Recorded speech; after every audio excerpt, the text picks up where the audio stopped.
बसीपुर गांव की सुबहें कुछ खास होती थीं, न हरियाली की कमी, न इंसानियत की। वहीं गांव के एक छोर पर रहते थे बूढ़े अनुभवी इंसान बालकिशन।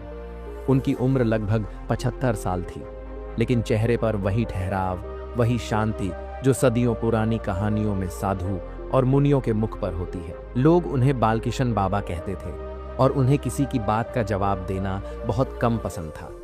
बच्चे उन्हें प्यार से मौन बाबा भी कहते थे, क्योंकि गांव में किसी भी मामले पर वे ज्यादातर चुप ही रहते थे।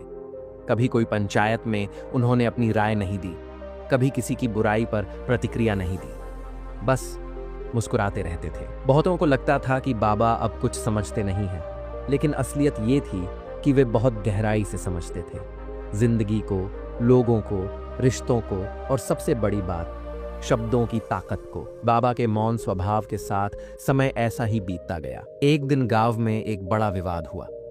खेत के बीच की मिट्टी की लकीर, जिसे मेड़ कहते हैं, उसी को लेकर रामदीन और पंडित शंभूनाथ में बहस हो गई। ये लकीर गांव में खेतों की हद बताने के लिए बनाई जाती थी। दोनों ही गांव के पुराने और मान सम्मान वाले लोग थे, इसलिए कोई भी हार मानने को तैयार नहीं था।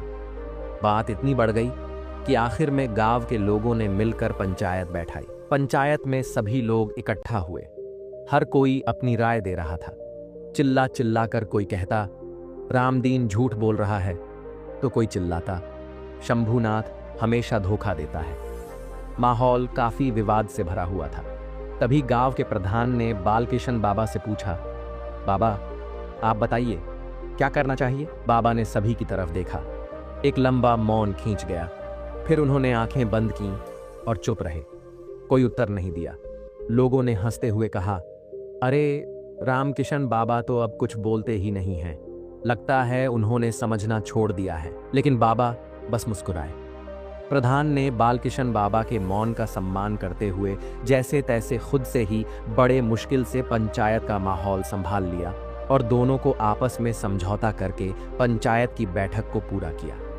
पर उसी पंचायत में लोगों के बीच बैठा हुआ अर्जुन भी ये सब कुछ होता देख रहा था। ये सब देखकर अर्जुन ने मन में सोचा, इतने अनुभवी होकर भी बाबा पंचायत के मसले को अपने जवाब देकर हल क्यों नहीं कर पाए। उसी शाम अर्जुन ने बाबा के पास जाकर उनसे पूछ ही लिया, बाबा आप आज के पंचायत में कुछ बोले क्यों नहीं? सबने कुछ न कुछ कहा, पर आपने कुछ भी नहीं कहा। क्या आपकी कोई राय नहीं थी? बाबा ने अपनी पुरानी छड़ी उठाई और बोले, बैठ अर्जुन, तुझे एक कहानी सुनाता हूं, मेरी ही जिंदगी की। जब मैं तेरी उम्र का था, बहुत बोलता था, बात बात पर प्रतिक्रिया देता, हर बात पर राय देता। लगता था कि बोलने से ही ताकत मिलती है। एक बार मेरे पड़ोसी ने मुझ पर चोरी का इल्जाम लगा दिया। मैंने गांव में जाकर सबको बताया कि मैंने कुछ नहीं किया। चिल्लाया, सफाई दी, गुस्से में बहस की। पर जितना बोलता गया, लोग उतना ही सोचते गए कि कहीं ना कहीं कुछ तो किया होगा। पर फिर एक दिन मेरे बाबा ने मुझे एक बात कही, जिससे मेरी जिंदगी बदल गई। उन्होंने कहा था, बोलना ताकत नहीं है, सही समय पर चुप रह जाना असली ताकत है। अगर सत्य है तो समय खुद ऐसे नासमझ लोगों को एक दिन जवाब दे देगा। बाबा ने फिर अर्जुन को बताया कि उस चोरी के इल्जाम के 1 महीने बाद असली चोर पकड़ा गया। गांव वाले शर्मिंदा हुए, माफी मांगी, लेकिन बाबा ने उन नासमझ लोगों पर न गुस्सा किया, न ताना मारा। और उस दिन से उन्होंने सीखा कि शब्द एक बार हमारे मुंह से बाहर निकले तो वो कभी भी वापस नहीं आते, और बाद में इंसान खुद ही बिना सोचे समझे कुछ भी बोलकर शर्मिंदगी झेलता रहता है, वो भी जीवन भर। बाबा ने अर्जुन से कहा, बेटा एक बात अपने जीवन में जरूर याद रखना, मौन कभी गलत नहीं ठहरता जब तक तुम्हारा मन, कर्म और नियत साफ हो। अर्जुन ने बाबा से पूछा, लेकिन बाबा क्या हमेशा चुप रहना चाहिए? बाबा हंसे और बोले, बिल्कुल नहीं बेटा, कुछ समय ऐसे भी होते हैं जब चुप रहना पाप बन जाता है।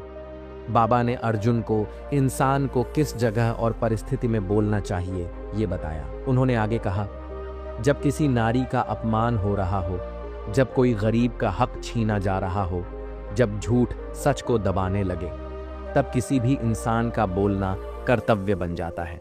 पर ध्यान रखना बेटा, उस समय भी कैसे बोलना है, कब बोलना है और कितना बोलना है, ये जानना ही मौन की कला है।